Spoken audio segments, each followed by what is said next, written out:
Seja louvado o nosso Senhor Jesus Cristo, para sempre seja louvado Sua Mãe Maria Santíssima. Estimados irmãos e irmãs, boa tarde. Eis-nos à mesa da Eucaristia, do pão e da palavra. É o nosso lugar natural, é desta forma que nós celebramos mais eficazmente a Cristo vivo ressuscitado, que atualizamos de facto esta Páscoa, que não é apenas um tempo litúrgico, é o nosso tempo natural, o tempo do nosso testemunho, o tempo do nosso viver em Cristo. Então, alimentamos-nos deste pão que é Cristo, desta palavra de Deus, porque nem só de pão vive o homem, mas toda a palavra que sai da boca de Deus. Vem ao nosso encontro esta continuação dos Atos dos Apóstolos, que é uma leitura obrigatória, a leitura por excelência do tempo da Páscoa, na qual escutamos alguns milagres, concretamente na leitura de hoje de Paulo, que cura alguém, e isso gera de facto uma reação por parte do público, que querem de facto honrar Paulo e o seu companheiro por esta cura. Há aqui um mal-entendido, que Paulo procura de facto esclarecer, porque ele não procura de facto a sua própria grandeza, não procura ser ele a sobressair, mas que sobressaia Cristo vivo e ressuscitado. Quem dera que, tal como Barnabé e Paulo, ao anunciarem de facto a obra de Jesus, ao anunciarem a Boa Nova, com a realização destas curas prodigiosas, no entanto, é uma pregação inculturada. Mas perante esta reação dos ouvintes, que é diferente dos judeus, os judeus, ao verem o milagre, proclamam a glória de Deus. Os pagãos querem glorificar os apóstolos. Mas Paulo e Barnabé sabem que as maravilhas que realizam apenas acontecem pelo poder de Jesus que está com eles.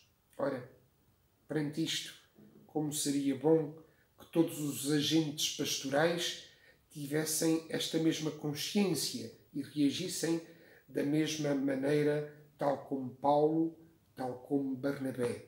E, de facto, não procurassem, de facto, a sua glória corporal, não procurássemos a glória pessoal, mas sim, de facto, que Jesus Cristo sobressaia, que Jesus Cristo seja, de facto, a nossa missão, o nosso objetivo.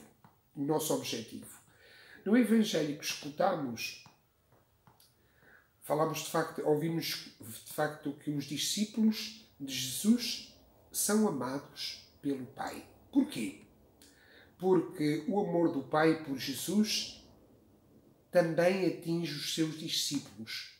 Ou seja, por Jesus os crentes participam no amor do Pai pelo Filho. Ou seja, por Cristo, em Cristo, nós entramos nesta comunhão da Trindade, nesta comunhão de Deus. Isso é importante, é fundamental. Não é em vão que nós tudo o que realizamos-lo sempre em nome do Pai, do Filho e do Espírito.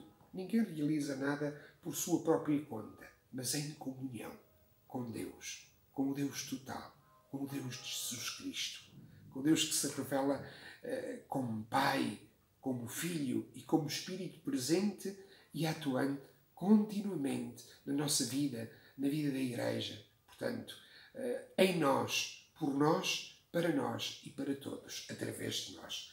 Por isso,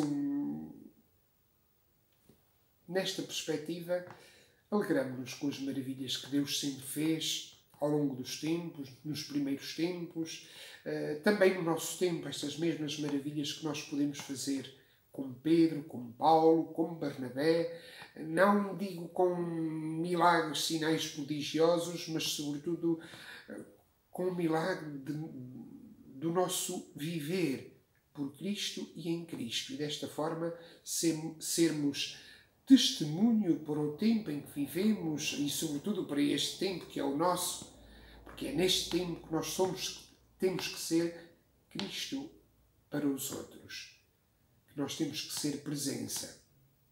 Portanto, hoje, esta manifestação que nós temos que fazer de Jesus, esta manifestação espiritual, seja coerente, seja verdadeira, seja também sincera, que seja simples, mas que seja honesta, como a de Paulo e a de Barnabé.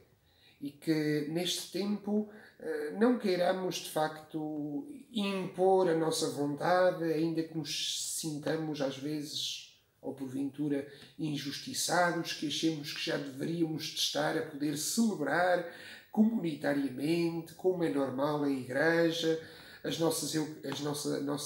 nossa fé, a Eucaristia, a realização dos sacramentos. Se calhar poderíamos, mas o que é facto é que não estamos. Então o que nos é pedido, olhem, é a obediência. É a obediência, se calhar até no meio da incompreensão, é a obediência até no meio da perseguição, porventura, mas é a obediência. Obedecemos a Cristo, porque obedecemos a Cristo, nós queremos obedecer à Igreja.